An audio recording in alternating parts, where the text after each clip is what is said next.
Sabi pa nga, like mother, like daughter. Eto nga pala ang aking onikaihan na si Chelsea Marie.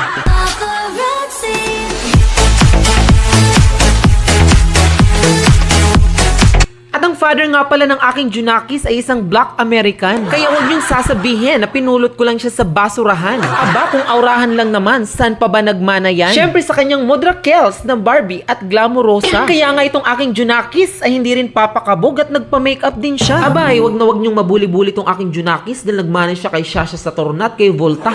Nagpasama nga kami sa kanyang Tito Brian para magpa-enroll, pero imbis sana na school yung mapunta namin is napunta kami dito sa isang beach resort. At napakaganda nga talaga dito sa Lilo ng mga B dahil napaka-organized ng kanilang mga landscape. At nagpaparin po sila dito sa kanilang venue para sa iba't ibang mga events. At tingnan ninyo mga B, meron din sila ditong swimming pool. At pagkarating nga namin, nagpapalitada nga ako ng mukha. Kaya grabe nga itong foundation na linagay ni Brian na hinaluan ng masilya. Tang ina, shit, ang ganda ko, parang hindi na ako mukhang kabayo. Ang galing nga ni Brian maglagay ng eyeliner. Yung mga orangutan, kaya niyang gawing mga barbidal. At eto na nga, nag-photoshoot na kami ng aking Junakis.